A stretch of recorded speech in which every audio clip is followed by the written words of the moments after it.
Hello, everybody, and welcome back to Talking with Talents. Today, I have with me Olivia Owens, the wonderful voice coach from, currently up in Manchester, and we will chat about your globe trotting in a little bit, about your, where you've taught across the globe.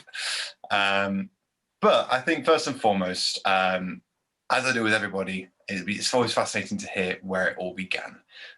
So if you could, what made you choose going into the voice industry? Oh wow. Well, yeah, it was a progression of things, I suppose, actually. So I went and studied. Let's go back through the journey. So I went back and studied at Queen's in Belfast, in Northern Ireland. So I did a degree in drama and music originally. That was my first year. But then I fell more in love with the drama side and delved into that. However, in the first year of music, my first instrument was singing and the second was fiddle, violin. I discovered that's when I had nodules, which I had no idea what they were about. So a little vocal health blip, I suppose. Yeah. And then from there, just kind of went and got some speech therapy, and I was like, oh, it's fine. It'll go away. It's okay. Changed then to full-time drama. And I think at university, I did all right, but I worked hard at my degree, but then I also worked hard. I think I had like 3 jobs as well on top of it. And then I played hard as well. I don't think I slept throughout all the 3 years that I was there. And I think that I was burning the candle at both ends. And by the time I got through to the end of my degree, I damaged my voice multiple times. Right. Yeah, it's it sounds a bit wafty to say, but like it became almost a calling, I suppose.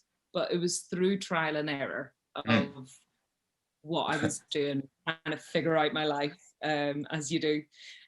So did more speech therapy again, and it came back to me, and I was like, great, I've got a voice. I'm going to go off traveling now for a year and a bit. Yeah. Did that, globetrotted a little bit. I was lucky enough to do that. Again, worked hard, played hard. Yeah, good. Came back with a damaged voice. Also picked up many different accents on the way. So by the time I got back from my travels, my accent had changed as well, which was very interesting. So I think that was a little side note, interesting, going, that's funny how your voice changes depending maybe on where you go. That was the first little moment of interest, I suppose. But it wasn't until then I came back and I was like, I need to do something about my voice and look after myself. So I ended up going to, I can't remember her name, but she was a private speech therapist in Belfast, and she was wonderful. And it wasn't clinical like in the hospitals. It was into her front living room. Right. So very comfortable, sitting on the sofa. And then I had about 3 lessons with her, and everything the way she worked with me just transformed how I saw my voice and how the relationship I had with it. So from there, I was like, I was just really inspired by her. And I was like, I want to be like you. Yeah. I don't want to train as a speech therapist. I don't want to go down the speech therapy route. I still want to use everything that I've studied in terms of drama and music and all of that jazz. So is there a career that I can do that incorporates both? Did a little bit of research and I was like, oh, okay, there's this thing called vocal coaching and you can actually train to become a voice coach. Right. So after kind of doing a lot of research into it and figuring it all out, everything I read up about it and studying the voice, I became more and more fascinated about it and more interested.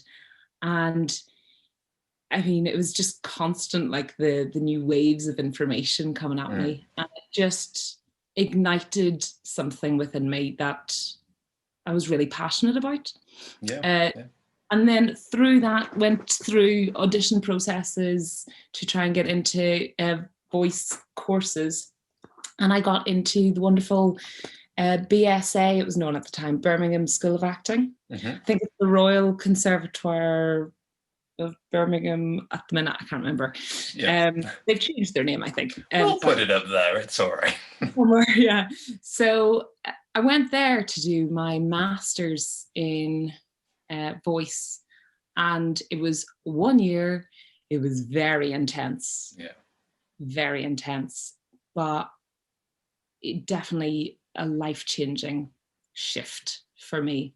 It was wonderful. There was only 3 people on our course, including myself. Wow. Okay. There was nowhere to hide. No, you can't really skip class without them. No, you can't really. We got all the attention, which was actually, it was a blessing. Yeah. So we worked with fantastic tutors.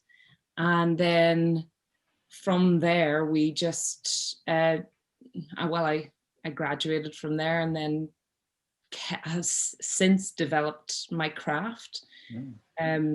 Very early on, I learned that it was a lifelong process, and this is something that you never stop doing, which is great, actually, because still to this day, I'm still learning and discovering things about the voice, which there's so much new research coming out. Yeah, it's wonderful. Yeah. So there's a few points in that journey I want to just double back on. First of all, for everyone watching, in terms of vocal health, you mentioned getting nodules, which now I actually remember the class because Olivia was my teacher, my voice teacher at Arden. And I actually remember you talking about nodules, but for those of you out there that don't know what nodules are, obviously they can be exceedingly damaging.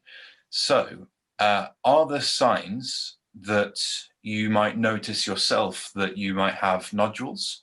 Are there symptoms? How best to get them treated? Who to talk to? That sort of thing. Do you know what? I recommend you always go and get your voice looked at. And I, as a voice user, and this isn't just for actors, this is for anybody that's excessively using their voice within their career. People working on phones, teachers, oh my goodness, teachers, definitely. So there's the kind of regular symptoms to look out for, which is like huskiness, vocal fatigue, all of those kind of things. Maybe the voice breaking in its range somewhat. They're kind of little indicators or signs where you're going, am I using my voice efficiently or to the best of its ability? However, saying that, as a voice coach, I can't ever, and no teacher can ever actually tell you whether you have any vocal damage at all, because we can't go inside and see. You literally have to go to a specialist. So you go to the ENT clinic and go and get looked at.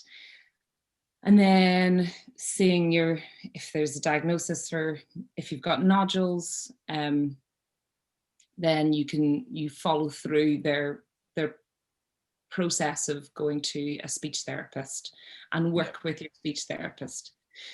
And then I can, with my job, I coincide with that in not as rehab, although a lot of the work that we do, a lot of my job is about preventative care and preventative work and lifestyles so that you don't get any vocal damage.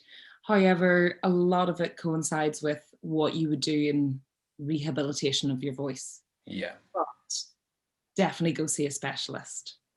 Right, fair enough. By all means. But yeah, little things like that, like huskiness or breaking of the range. I think it's worth getting your voice looked at. Yeah, it's like a general checkup.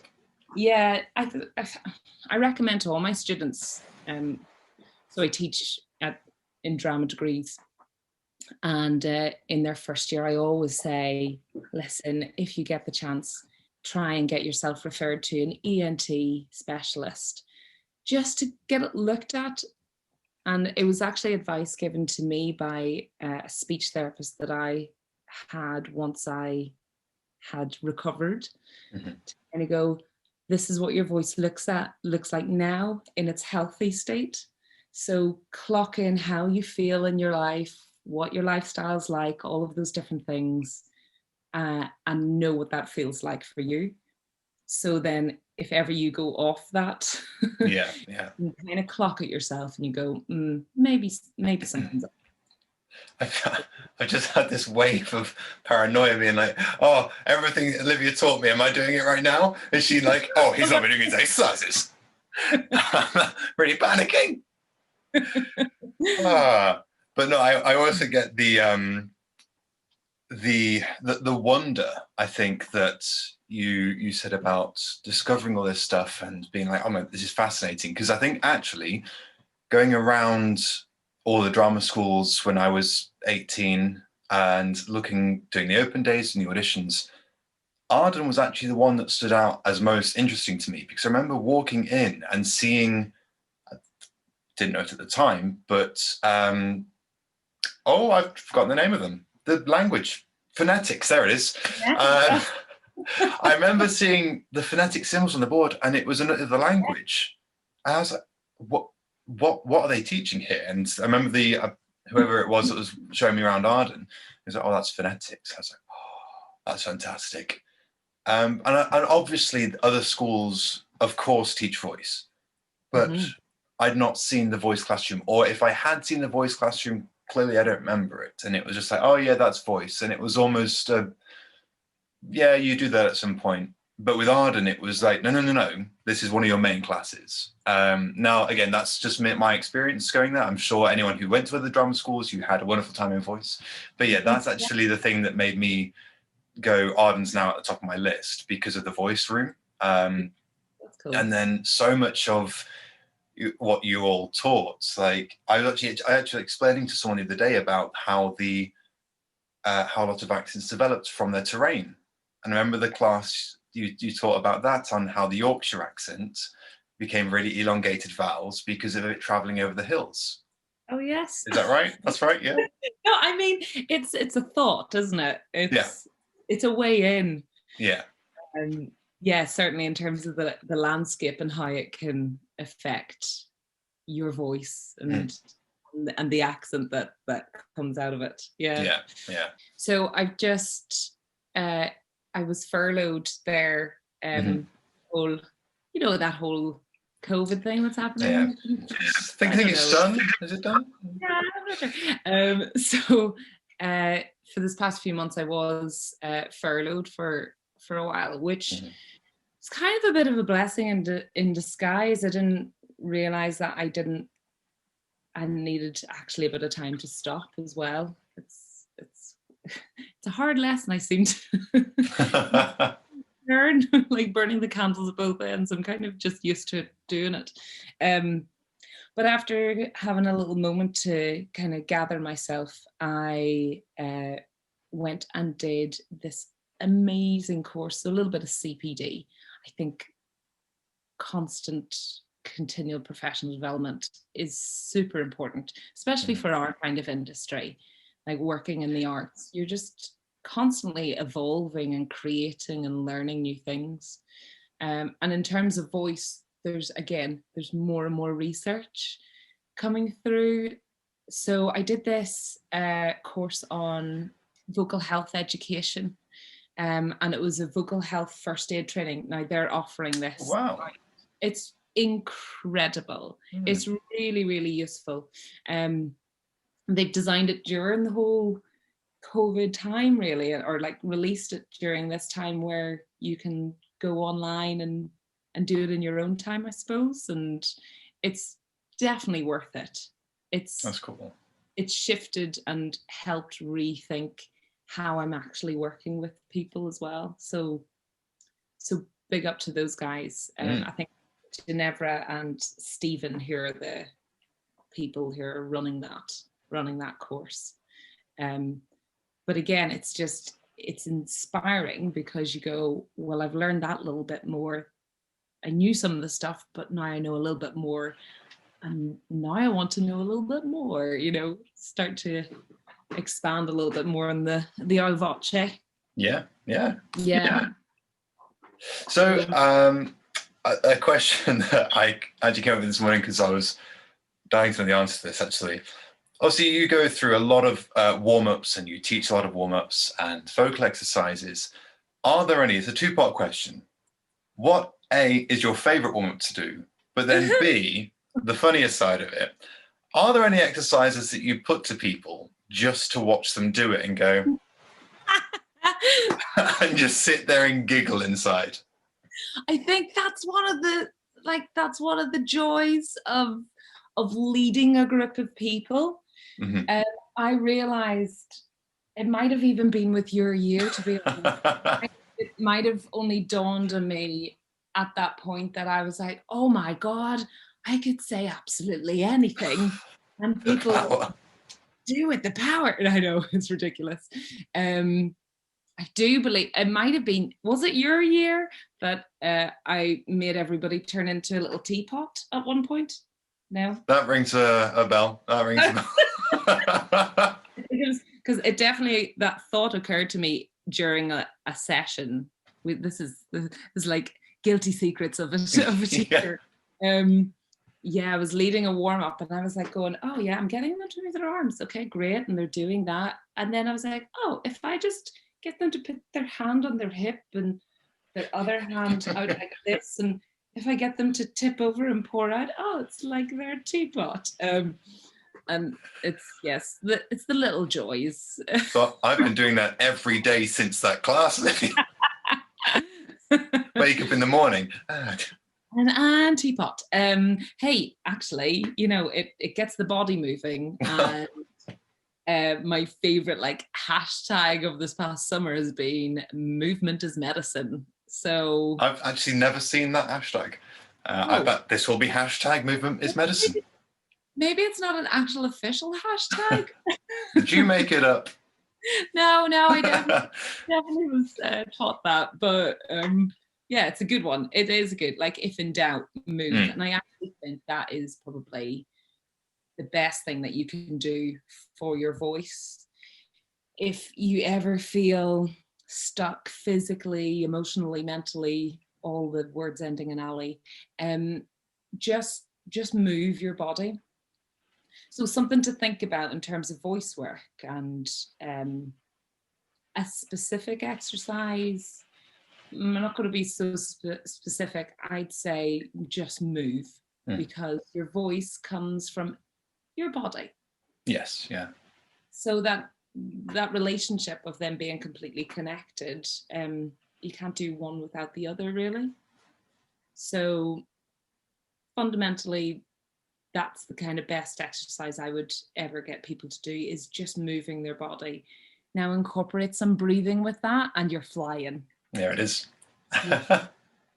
I think in the current climate of where we're at the minute, it's fundamental because people are on camera a lot of the time, so there may be stuff. So finding maybe more time to just shift and move and get that breath working for you. Yeah. If you can do that, that's your fundamentals when it comes to voice, and everything just falls into place after that, really. Yeah. Obviously, a lot of your career has been in teaching, but have you had, and teaching can be your answer to this question, but have you had a favorite moment in your career so far, or a favorite job?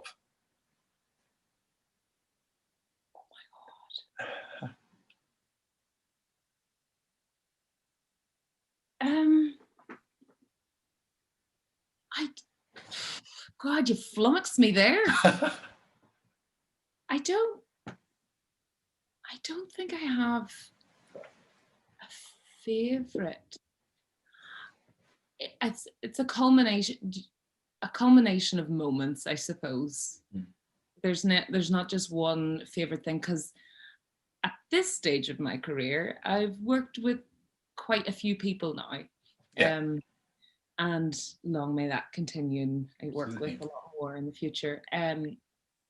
It's really just the little things, the little shifts, and making people aware of what they're doing, or just aware of just their own power to their voice, I suppose, or I suppose freeing it up a little bit. In one way, I'm inspired a lot by Kristen Linklater.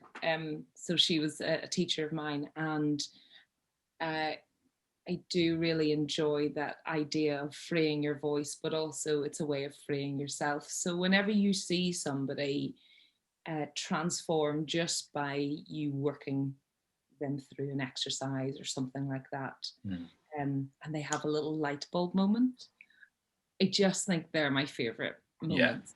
Yeah. Like it must be lovely to see that it. it's dropped. And yeah.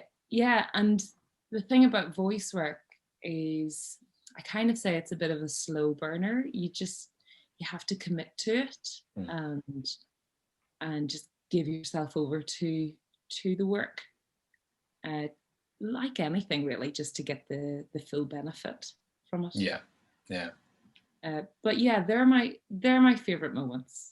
Yeah. I mean, I did work in Barcelona for a few years, and that is true. That was delightful because I lived beside the beach, and it was sunny the majority of the time. So, unlike Manchester. Well, I'm in Manchester now, and it's just, the only difference is the lack of sunshine, probably. That is, and it's a big difference. And there's not really a beach nearby. No, despite political, but despite the papers thinking there is. There was something in the paper that, I mean, like, Manchester floods to the beach. Sure, all right, that was impressive. Anyway, 2020.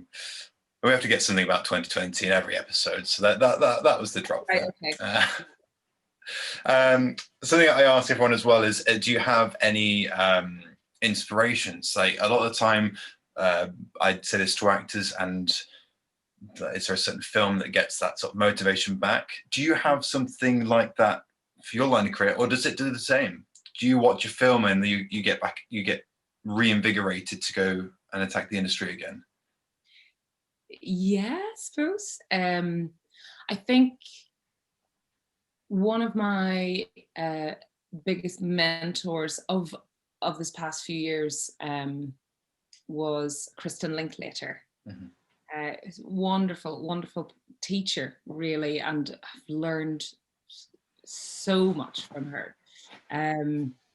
She was definitely inspirational, and I just had the pleasure and privilege to train under her wing for a bit, and actually go up to Orkney, which is, I don't know if you've ever been, so it's an island off Scotland.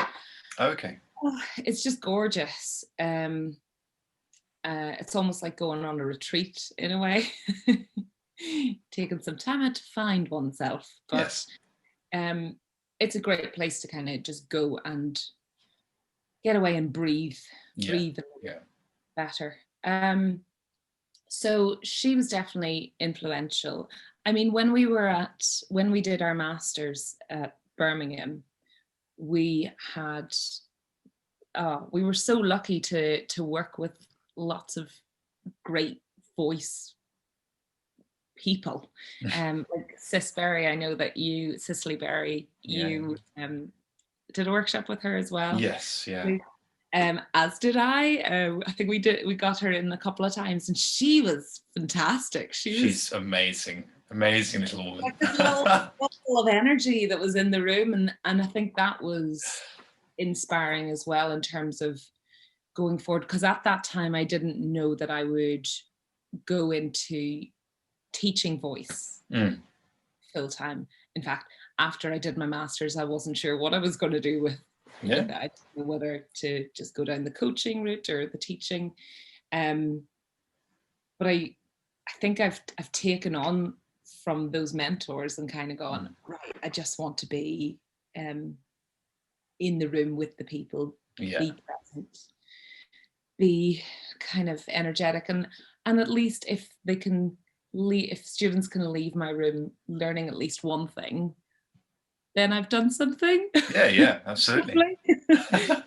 But there's loads of people I keep coming across, just again with this, when I did that vocal health education through those guys, they're so inspiring as well, just to learn from. And there's so many voice tutors around that you just pick up little things from, and it's a really, I think it's so healthy as well. It's a healthy kind of community, and I think you get that with actors, and again, it's anybody in the arts. You just learn from each other, don't you? Yeah. And film wise, well, I've just started binging Schitt's Creek. Oh my. And I think lately that's been my, oh my God, I love Moira and I love her. What is she doing with that sound? And I actually have never seen it, so this is. Oh, it's a great piece of just sticking on the telly and having to watch it. But in terms of what she's doing with her voice and accent choices, I suppose, that she's making and playing with language, that's definitely given me a little bit of room for thought. Let's explore that a little bit more. Yeah. Three things you've actually mentioned, which I want to door back onto. I'm going to try and do them in order, as you spoke about Cicely Berry, who, bless her, she has passed away now, because I think when I had my workshop with her, she was, I think she was in her late 90s at that point. An incredible woman. I can't help but liken her to Yoda, because she walked around with a little stick. But if she backflipped over me, I wouldn't have been surprised. I'd have been like, oh, okay. And I think my workshop was under Shakespeare. And she did a fantastic, I mean, she used to be the voice director of the RSC for a while. Her particular workshops really stood out for me because she cursed. Yeah. And I was like, oh, we're allowed to say bad words. So okay, we could do that. And I think it was again, we did some Shakespeare with her, and I think we were trying to give some answers that I think I see it a lot with my students as well, where you're overthinking, or you're trying to over intellectualize something, and you're trying to find the right answer. Yes, yeah. That pressure, and she's like, no, it's just about effing. And I was like, I'm not cursing your podcast, but it's like, it's all about effing, and that's what they're doing. I was like, oh, yeah, cool. Oh, okay, yeah, sure, great, I love it. And I think she was brilliant at bringing it down to literally what it means is in front of you. Yes, it's written slightly different as it is in Old English, but don't try and look beyond it. And that's really what she was trying to get across, which I thought was refreshing, actually. I find that with a lot of my tutors, do exactly the same thing. It's just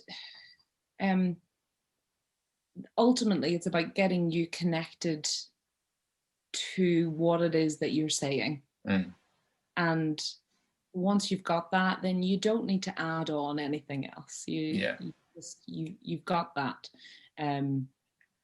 So it's that connection that we're all really looking for. Yeah.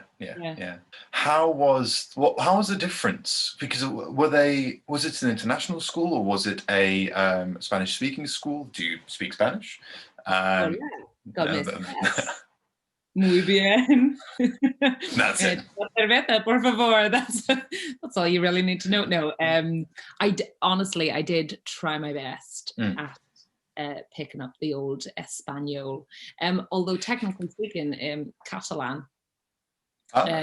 So that was my first big step. So in Barcelona, you're speaking well, you can speak Spanish, but it's Catalan is what you're after there. So I think I would sometimes always be corrected in the shops when I'd give it a go. And they're like, Yeah. like, okay. So it was wonderful. So it was IAB, which was the drama school and is the drama school out there. And it was brilliant. I absolutely loved my time there.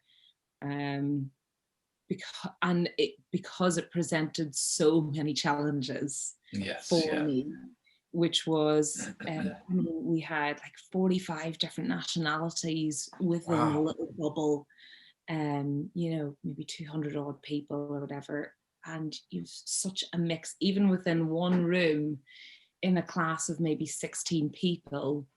You could have every single person coming from a completely different place around the world. And when you looking at voice, fantastic resource, but delving into the aspect of accents and dialects, it just blew my mind.